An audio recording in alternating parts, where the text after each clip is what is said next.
Here we are, about to go around this table for the show. Here's 3 pitches we would like to see. For Cody Rhodes to win the brawl and finish his story once and for all. He's the one that we would like to see beat Roman.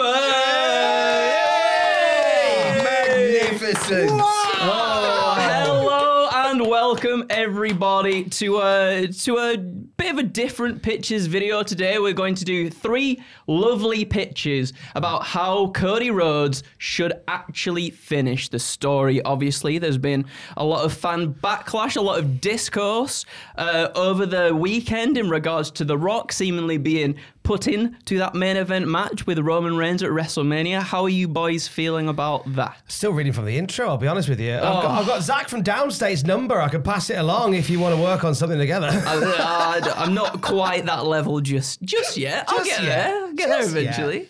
Yeah. I mean, yeah, there is a lot of backlash from it. Yeah, it's a shambles. It's an absolute shambles, isn't it? I have no idea what's going to happen, but I'm confident that we've got each something that is better than what we might end up getting. We'll definitely see. I'm really excited about this because I'm a big fan of the story itself. I like Cody Rhodes. I think he's a great storyteller. And just, I guess, the possibilities. If they don't go down the route of just Rock versus Roman, and if they do manage to throw Cody in there somehow, and I hope they do as well, I think it could be really interesting. And maybe something really special this year, this WrestleMania. What do you think they're going to do? I think they're going to have to put Rhodes into the match. Into the match? Because you think triple threat? I don't think that's the way it's going to go. Maybe not. Well, surely that's what this whole video is all about. That is what this whole video is all about. Do the catchphrase?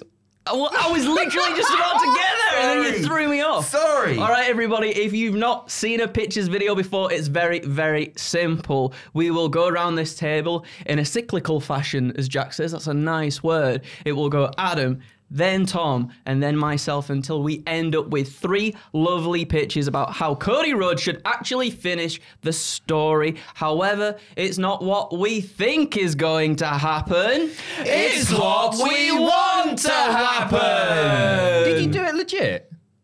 What do you mean? I always do it legit. I'm always bang on, especially when Jack's here. Oh, it's what we need to happen. That's a WrestleMania moment in itself, right there. All right, then let's kick off, Adam. Let's get going. I don't like being first here. Why? Because it could be the strongest one. It sets a precedent for the rest of us. That's the problem. Yeah. It's either way up or way down. Let's start. On SmackDown, Rock and Roman are booked in a contract signing segment to make their main event at WrestleMania official. The entire Anoa'i family are in attendance. They surround a table in the center of the ring as The Rock and Roman Reigns make their entrances. Some of the older members of the family look concerned about how long Roman is taking to make his way down the ramp. They got parking. That's not what I was going for there, but sure. The Rock says that he is going to do what so many others haven't been able to and topple the tribal chief. He is showered in boos by the WWE Universe, who still resent him for stealing the American Nightmares spot, but he continues on. He is the jabroni-beating, pie-eating, trailblazing, eyebrow-raising, all-around, smack-it-down people's champ. Boo! Boo! He signs the contract. Roman smirks. He tells The Rock that he doesn't realize the mess that he's gotten himself into. He instructs his family to look at Dwayne because WrestleMania will be the last time you see him in a WWE ring. This title reign isn't ending. He will surpass Hulk Hogan. He will surpass Bruno Sammartino. There is no stopping him. Believe that. He signs the contract. The match is official. The 2 men stare each other down, both showered in boos. We have now got a heel versus heel match right here. Roman's music begins to play. Segment's over. No, it's not. The Rock gestures for the sound guy. Hey, Mick, cut the music. He says, one more thing, Roman. You know, being a board member has its benefits.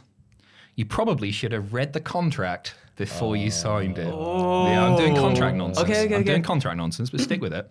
The Rock will lay the smackdown at WrestleMania, and he will take your title. That title being the title of Tribal Chief. Oh! But as far as the WWE title goes, The Rock has someone in mind who deserves it more. He looks up the ramp and Cody's music begins to play. Out comes Cody to the biggest ovation you have ever heard. Several eardrums burst during the whoa! And some fans have to be taken to a local medical facility for local medical treatments. The Rock hands Cody a mic. Cody says that the main event of WrestleMania will indeed be The Rock versus Roman Reigns for the title of Tribal Chief.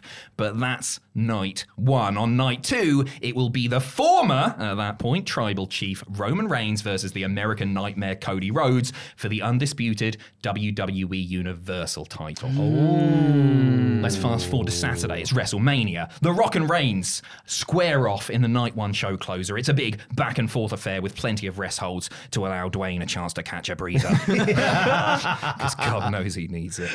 However, following interference from Jimmy Uso, Solo Sikoa, 3 ref bumps, and a partridge in a pear tree, The Rock is defeated with a thunderous spear splash Samoan spike combination. It's like every other Roman Reigns match, but it's a Rock main event, and they've already made their cash, so who cares? Job done. Job is done. The Rock has been defeated. Roman Reigns is still head of the table. The Anoa'i family watch on in tears as Roman is presented with the most magnificent Ula Fala you have ever seen as the thing that goes around his neck. Roman is still head of the table, his music plays and the entire stadium feels deflated. Only Cody can save us from more of this, but how can he possibly do it when the numbers game is so strong? We've had years and years of this. Roman walking up the ramp, all of a sudden, boom! Time to play the game! Triple H stands at the top of the ramp. Well, that's a pretty good match there, Roman. The problem is, continues Triple H, can't do the voice anymore. The problem is, this is the showcase of the Immortals. This is the granddaddy of them all. This is WrestleMania, and you won't get away with that crap tomorrow night.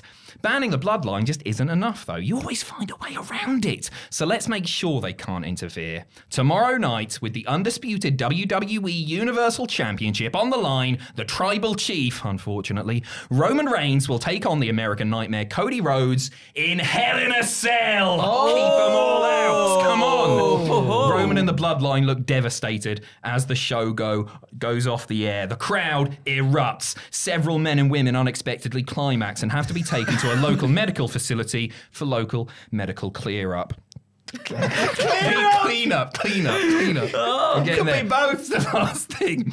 The following night, Cody Rhodes defeats Roman Reigns in the best wrestling match ever and ends this miserable title reign once and for all. Rock goes away for ages. Roman goes away for ages. Cody has finished his story. He is the WWE champion. He is the face of the company. And most importantly, his father's Dusty Rhodes. Hey! Oh, you bastard. Is it good? You bastard. It's so simple, yet it's so good at the same time. And it's such a good way. It's a good way for Dwayne to get around being booed as well, right? You see? That, and it feels like that could genuinely be something that happens in terms of like, I don't need the championship. I just need the title of Tribal Chief. Yeah, that's... God damn it! That feels very likely a thing. Even with the contract bollocks. So I hate contract bollocks in WWE. It's like they don't know how contracts work, but it's wrestling, isn't it? So you can just forgive it. Oh, I'm buzzing that you That's like it. really, really good. I was really proud of it. And the fact, obviously, you know, you talk about the board member stuff as well. I've got perks because I'm a board member. I can do this, and it makes so much sense. Oh, you were wrong to be down on yourself on that one. That was thank you. That was really, really good. No, Enjoyed it a lot. Solid. Yeah. It's a yes, right? Oh, it's a big fat yes from me. Big old yes. Thank you so much. 2 big old thumbs ups. Cheers. Oh, what does that mean for Seth though? Right? Does Seth get his main event? I think you just do Seth versus Drew. Cody shouldn't be involved with Seth anymore. This whole talk, and it may end up happening. Seth versus Cody. Nobody wants that. That's mental. It doesn't play into the story.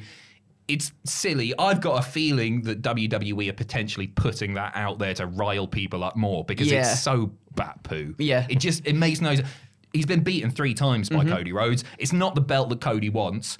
what does Seth do? Yeah, Drew's probably your best shout, isn't it? Or maybe a multi-man. You chuck Sammy in there as well. There's stuff going on there. Yeah, whatever.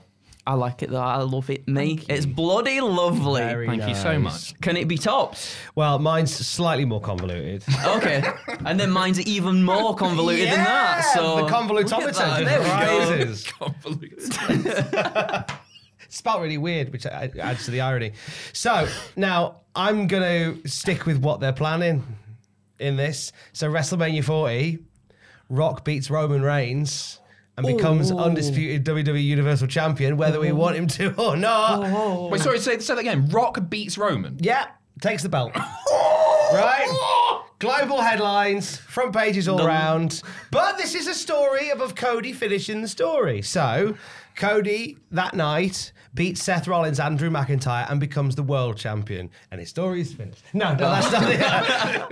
SmackDown after Mania, rumours start circulating of The Rock holding up the title on SmackDown. Like maybe a tournament to crown a new champion, something like that. Roman and the extended Anoa'i family all take to the ring. As The Rock is the champion, he gets Roman Reigns to acknowledge him, which he does. And then Rock instructs Jimmy and Solo to beat the tar out of Roman. Beats him down. And The Rock says, "You're right, I'm holding this title up. You're damn right. I'm holding it up over my head and placing it in a frame in my office at WWE HQ. You thought you didn't see this belt before.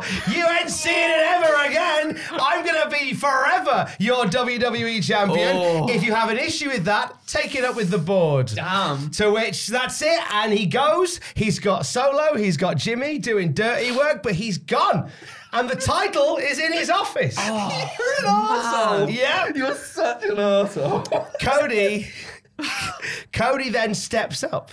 Okay. Cody steps up. I'll save you. He strikes a deal with Nick Aldis and Adam Pearce and says, in the absence of a proper champion, I will defend this world title on Raw and on SmackDown. I will be a traveling champion, the workhorse champion that this company, this industry deserves. So I will do my dad proud and defend this belt anywhere and everywhere. I'll put the company on my back whilst Rock's hiding in a boardroom. And he does so for the rest of the year up till about SummerSlam, the night after Money in the Bank. In the run up to SummerSlam, Roman Reigns returns and attacks Cody Rhodes. A more bedraggled and more broken looking Roman than we've seen in a while. He's no longer the tribal chief, but he still says, I'm one of the toughest of all time, and I want to face Cody for the world title and get some of my dignity back. I want to do it at SummerSlam. So we get Cody Roman at SummerSlam, and Cody wins. Yeah. Post-match, they shake hands, and Roman tells Cody, you can stop him. To which, the night after, The Rock via satellite dresses down Roman Reigns for his efforts at SummerSlam. And the little "you can't stop him" comment, what's that about? Then Rock banishes Roman from WWE. He gets another kick in for his trouble as well. And then he warns Cody not to get any ideas above his station about coming to stop anybody. Just a warning. He carries on as champion until Survivor Series. He loses the title to Gunter. Drops it to Gunter, but Solo Sikoa gets involved to help Cody lose the belt.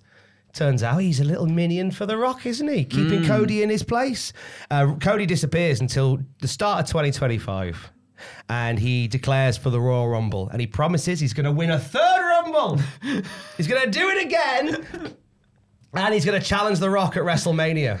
A very vexed Rock via satellite offers the WWE star who can incapacitate Cody $1 million and a house. But Cody keeps on. The Rock watches the Rumble from the skybox as Cody mysteriously enters at number 1. How did he get number 1? That's interesting. Yeah. And then he manages to fight off 29 other people, including at number 2, a monstrous newcomer in the form of Jacob Fatu. It's not a family, it's a factory. They keep coming in.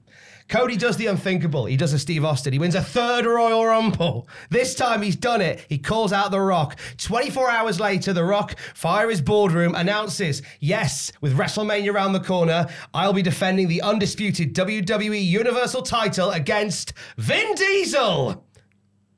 Right? Think about it. The Rock says he's going to make history, draw the biggest WrestleMania of all time with a star-studded WrestleMania lineup, him and Vin Diesel, and then he congratulates Cody on winning the Rumble. Good job, kid. Proud of you. Cody reiterates that he wants to face The Rock, and The Rock is on board with the idea, but he says winning the Rumble doesn't mean getting an automatic title shot. That's the old regime. He's got to prove how good he is as an entertainer. He's got to have the hits on Instagram. He's got to have the follows on Twitter, not like Vin Diesel. So Rock Vin Diesel is your WrestleMania main event. Rock says, look, I tell you what, I'll throw you a bone. I'll make you understudy. If Vin Diesel can't make it, you're the understudy for the Mania main event. But only if you win every match between now and WrestleMania. And then this again becomes The Rock going $1 million in a house to anyone that can cripple that weird little son of a plumber. Numerous roadblocks thrown in his way. Cody pushes through all of them. All the while, Rock's quite distracted because Vin Diesel might not make it to WrestleMania. However, he has a meeting with a hologram company to see if he can face a digital version instead. So it might work out fine. Cody gets through to The Rock talking about how disgusted his family would be with the way that he's treated such a prestigious title, does that classic promo which is in both of them to call back to their generations and generations, to which The Rock finally goes, all right, fine, if you really want this, you've got to prove it one more time in a tribal gauntlet. If you win that, you get your match at WrestleMania. He beats Jimmy Uso. In the same night, he beats Solo Sikoa. He beats Jacob Fatu. Final entrant is Roman Reigns. And in a moment eerily similar to one that's played out before, Reigns steps into the ring. So it looks at a very broken Cody. So The Rock's eating popcorn in the skybox, watching this go down. And Roman Reigns flips off The Rock and leaves. And Cody wins by forfeit. Cody's going to Mania to face The Rock. He faces The Rock at WrestleMania, takes the undisputed WWE title from him in a banger of a match. Rock's banished to the boardroom. Cody finishes his story. And sadly, Vin Diesel did not make it to WrestleMania this year. Oh, what a shame. What a shame. There's a lot to take in there. A lot going on there. There's a lot to take in. You know what? Before we get onto the negatives, and I think there are plenty of them. How dare you? There are bits about it I like. I think he would never do it, but Dwayne being corporate rock again. Corporate rock is actually excellent. And the idea that he would say, hey, listen, Cody, you're not drawing enough numbers on the socials. You don't have the biggest box office earnings. Vin Diesel's better. As long as that match doesn't actually happen at WrestleMania. It would never happen, but it's the idea that that's the one that corporate rock wants to have. Yeah. It'll put butts in seats. I think that's really enjoyable. I think it's been long enough since corporate rock for that to feel really fresh to a new audience again. So there is stuff to like about it. I think the gauntlet is too soon after we've seen the gauntlet in the run up to WrestleMania. Yeah, not enough time has passed. Jacob Fatu popping up in the Rumble and then seemingly losing every match is a bizarre choice. And obviously the biggest thing is that Roman Reigns is dropping the belt that could make somebody who gets gassed walk into the ring. But then he puts it in his office. But yeah, he does put it in his office. It's unfortunately it's a no from me, but I genuinely do think there is sprinkles of brilliance in there that are really, really enjoyable. I like little bits about it, but you know as well as I know that is preposterous. It's the same for me as well. I genuinely think there's little bits that like little diamonds in there. Again, corporate rock would be so fun to see play out, especially with everything that's happened over the last weekend. I feel like it'll almost feel weird for The Rock to do something like similar to what Adam said and be like, oh, I only wanted him for his tribal chief status, and turn it that way.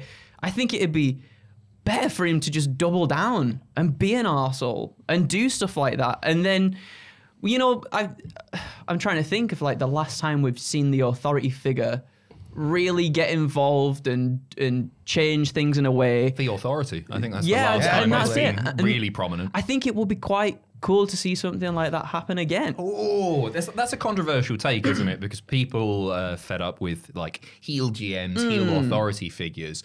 But I think you've got an opportunity with Rock to do something different and really exciting because it's The Rock. Yeah, exactly. To do something different. And also sometimes it's just the simplest thing of the babyface just can't get one up because the bad guys are just keeping them down. And sometimes it's the most... And when you pull all the strings. And sometimes it's like the most simple things like that can sometimes be the best things as well. Granted, there was a few convoluted things in there, but... If I tied it up by SummerSlam, would it have felt more palatable? Wait, if Cody beats him at SummerSlam? Yeah. Nah, it should be WrestleMania. Yeah, it should be WrestleMania. Yeah, it's still going to be want WrestleMania. Still should be Mania. Yeah, it should, because, I mean, it's 4 months on, isn't it, SummerSlam? There's a lot to squeeze into 4 months. There's mileage there. I genuinely do think there's some really fun stuff in there. I have no interest in seeing it. Unfortunately not either. I apologise. No, that's fine. I had fun writing it. It was fun listening to it. It was very fun listening to it. Good old Vin Diesel. I feel like mine's kind of like an amalgamation of sort of yours two's. Oh, is Vin Diesel yours as well? Yeah. Yeah. Who else is in Fast and Furious? Brought in Jacob Fatu just to lose. I was thinking about it. I was thinking about Jacob Fatu being in there, you know, but spoilers, he's not. Okay, so this is mine. So we head to Monday Night Raw this evening, where Cody beats Shinsuke in their scheduled bull rope match. As Cody kneels exhausted on his knees, here comes the World Heavyweight Champion Seth Rollins as his music blares throughout the arena. The Visionary and the American Nightmare stand in the middle of the ring face to face, staring Seth dead in the eyes with intensity. Cody raises the microphone to his mouth, but before he can utter any words, he's interrupted by...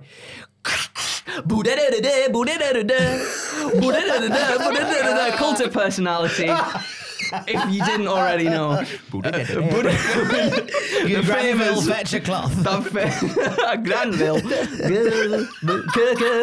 Cult of personality. It's me, CM Punk. CM Punk walks down the ramp. I'm taking away from the... CM Punk, would you like some ginger cake? I'm taking away from the drama of this whole thing right now. Our Christ just come out. It didn't get more dramatic than that. It's CM Punk, everyone. Cult of personality plays, and an injured CM Punk walks down the ramp. Now Punk gets in the ring and he stands between the two men in the ring. Microphone in hand, Punk says, "I know you didn't ask for my advice, but like I said the other week, Dusty told me to look out for his son, and that's exactly why I'm here speaking to you in person. I've been in your exact shoes 11 years ago. After all the hard work I put into making the WWE title mean something again, after having my WrestleMania main event taken from me unceremoniously at the last hurdle, it sucks. And look, 11 years later, here I am again. The difference is, Cody, I see the fire in your eyes. Even though you held it back last Friday, I could see how much those words hurt you to say. 11 years ago, I was losing my passion, but I look at you and you're just getting started." Punk looks at Seth and then looks at his injured arm and says, "I might not physically be able to finish my story this year, but I want to live it through your story. I cannot let you walk away from this like I did 11 years ago. This is not just your story, it's our story." As he gestures to the crowd in attendance, and the crowd erupts into the "We Want Cody" chants. Now Seth, stoic in his expression, finally chimes in and he says, "For once, I agree with you, Punk. I didn't come here to tell," and he's talking to Cody at this point, sorry. "I didn't come here to tell you to challenge me at WrestleMania. After what we saw on Friday, I came here to tell you to finish the story. You want that, you take that title off Roman and you turn it into something that means something to people again. Do what I've done for this title around my waist. You take what you've earned and make your father, your family, and yourself proud." And Cody, with tears in his eyes, he eventually takes the microphone and he looks at the hard cam and he just goes, "I'm coming for a rematch." He drops the mic. He's not going after Seth. He's going after Roman and perhaps The Rock as well. So over the next few weeks, Cody begins cutting promos on Raw about his intentions, coming for Reigns at WrestleMania, regardless of whether The Rock has the same goals too. Until one week, he's actually interrupted by the Great One himself. The Rock tells Rhodes he's heard the fan sentiment. He's seen the passion and work Dusty's son has put in. It's undeniable what the WWE Universe truly wants. And as someone who wants nothing but the best for the company, given that they're now a member of the board, he's willing to make a decision. The Rock makes his way to the ring. He shakes Cody's hand and points to the Titantron, where we finally see, in all its glory, the graphic. We see Cody Rhodes versus Roman Reigns for the undisputed WWE Universal Championship at WrestleMania 40. He's given up his spot. He's given up his spot. The crowd is absolutely electric. Rock holds up Cody's arm in such a special moment. And then he hits a devastating rock bottom on the American Nightmare. And he goes, "It doesn't matter what the fans want. It was always going to be The Rock versus Roman Reigns for the undisputed WWE Universal Championship. That's always been what's best for business. You want to finish the story and steal The Rock's spotlight? Try making it to WrestleMania first, you jabroni." Rock throws the mic on the lifeless body of Cody and points once again to the Titantron, where the graphic reverts back to showing he and his cousin at the Showcase of the Immortals. Now, in the weeks leading up to WrestleMania, Cody tells us what The Rock whispered to him that night on SmackDown. The Rock said, "It wasn't personal, it's just family business." Well, guess what, everybody? This is personal. This is family business. To obtain that which my father was so close to obtaining, to making sure that I, Cody Rhodes, am worthy of the Rhodes name. Throughout their careers, the Rhodes have always been on the back foot of the industry, trying to catch up, always being denied what they'd worked so hard for, but not this time. Whatever you and your family want to throw at me, Dwayne, I'll be ready. And that's exactly what The Rock does. In fact, he and Roman actually strike up somewhat of a truce, given that Cody is really their common enemy at this point. Roman doesn't mind this. He doesn't see his older cousin as much of a threat, whereas Cody, that's a bit of a different matter. Dwayne and his new board member status does everything in his power to make sure Cody is not making it to the grandest stage of them all. He sends heels after Rhodes with the promise of financial gains and big title opportunities, but Cody overcomes the odds. However, it starts to take its toll. Surprise attacks, impromptu matches, whilst it all sees Cody come out triumphant, he's battered and bruised regardless. Finally, The Rock has one final challenge for Rhodes the week prior to WrestleMania. Rhodes, to really test your fortitude, how about this? A steel cage handicap match, Jimmy Uso and Solo Sikoa versus you. If you win, you go on to headline WrestleMania with The Rock and Roman Reigns. If you lose, you're stripped of the opportunity to challenge for the WWE Championship ever again. Cody gets an absolute lashing in the match. It's clear that Jimmy and Solo aren't outright going for the win. They're just punishing Rhodes at this point, trying to do as much damage as possible. That is, until Rhodes mounts a triumphant comeback. He scales the cage, but obviously who lays in wait outside but The Rock? Stuck between, quite literally, a rock and a hard place, Cody stands atop of the structure when dun dun, time to play the game. Better than mine. Well done. There you go. The Rock can't believe what he's hearing as Cody's favourite wrestler in the world, Triple H, makes his way to chase off the Great One. Cody smiles and he flips off The Rock. And he hits a beautiful moonsault on the Bloodline members to get the 3 count. Cody Rhodes is going to WrestleMania, even though he barely made it there, bless him. Just to clarify, he's just done a moonsault off the top, like Kurt Angle moonsault off the top of the cage. Like he's done before as well. Cody's done the SmackDown before the show, or the Raw before the show, whatever. On the Raw or SmackDown before the show, yeah. Do a big babyface moment. He flipped The Rock off and he's like, see ya. What up? So, this bit might be a bit daft. At the Showcase of the Immortals kickoff, we see a banged up and heavily taped Rhodes chatting with Paul Levesque in the car park. Triple H is giving him some sagely words of wisdom and telling him that whilst he has less authority than The Rock now, he did manage to pull some strings and ban any Bloodline members from appearing at ringside. Otherwise, the title will be stripped from Roman Reigns and be made vacant. When in one last ditch effort to take Cody out, an unhinged Dwayne Johnson tries to do it for himself and take Cody out with his car. Cody gets out of the way and shakes on Paul. But from behind, here's Roman, who hits Cody with a chair as he and The Rock place the American Nightmare's arm in the car door and slams it shut. Cody is just out of it on the floor. Medical staff surrounding him. What's going to happen? So heading into the main event, everything seems a bit dicey. The Rock comes out, Roman comes out, but no Cody.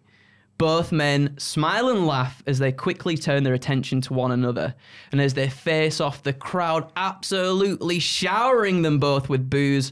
The ref raises his arm to signal for the bell when dum dum. Wrestling has more than one royal fan.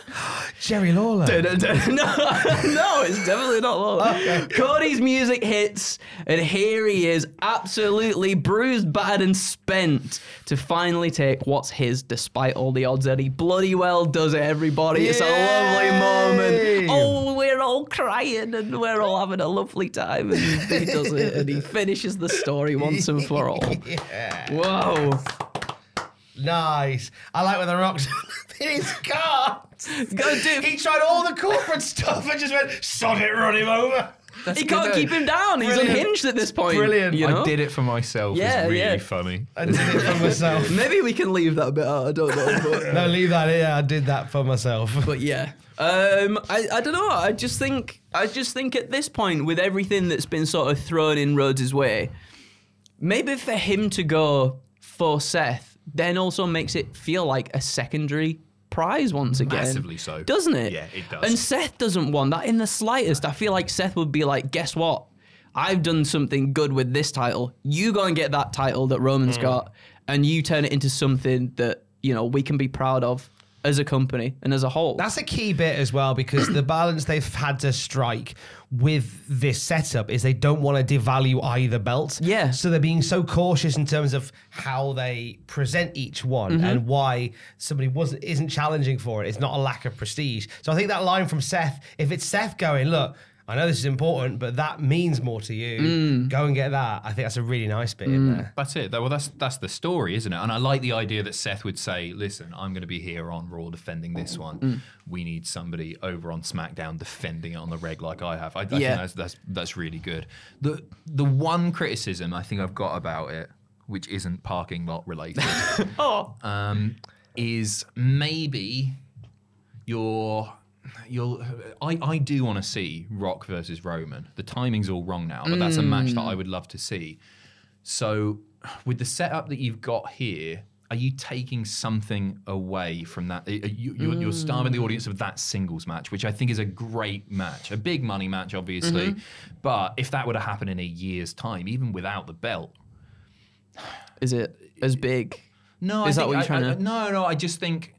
Now we're not getting. You got the opportunity, right, to do Cody versus Roman, finish the story, great, and you've got the opportunity to do Rock versus Roman, family, who's head of the table, whatever.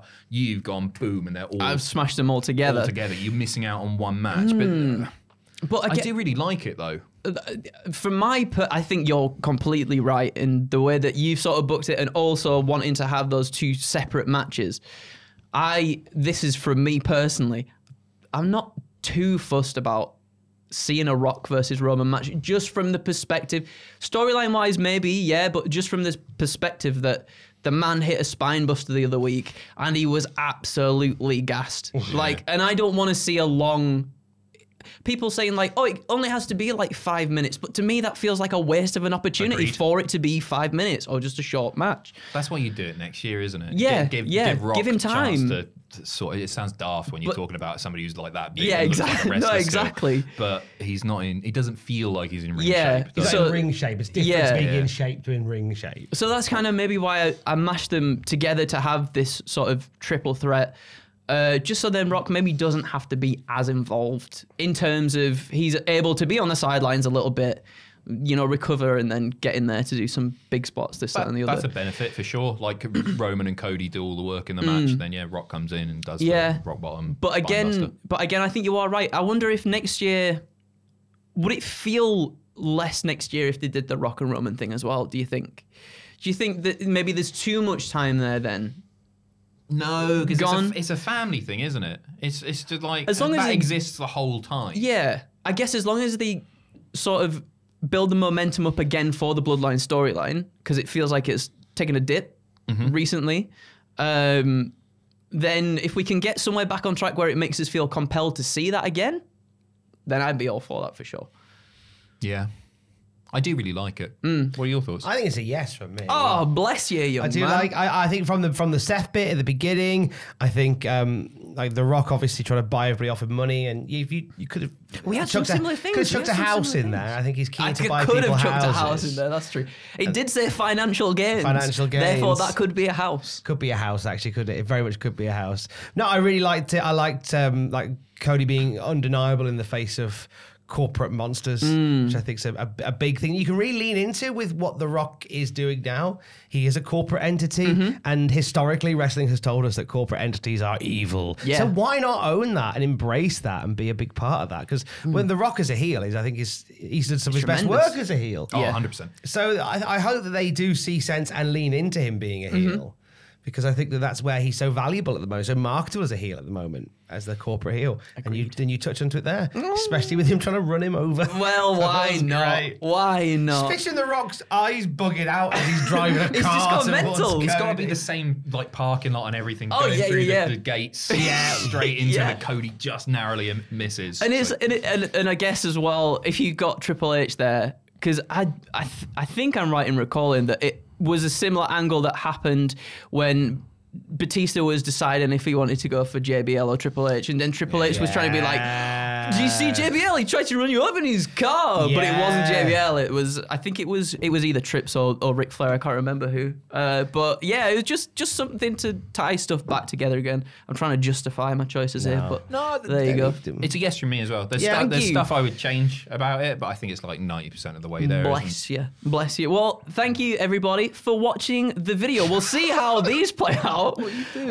We'll see how everything plays out in the lead up to WrestleMania. There's a camera right there. I thought we were just chatting as mates. Let us know your thoughts and your comments down below, we'll see. Let's see how it all plays out. I had a lot of fun doing this. This has been great. It's been lots of fun. Really fun. And we can't wait to hear your pitches and things as well. Thank you for being here. Thank you for having us. Thank you for watching us. And hey, let's finish with the motto, everybody. You ready for the motto? That's the motto. It's, do you remember life's a pitch? Oh, and you don't, right. Okay. Are you ready? Yeah. 3, 2, 1. Life's a pitch, and then you die. Hey. It's what you want to happen. Bye. Couldn't help himself.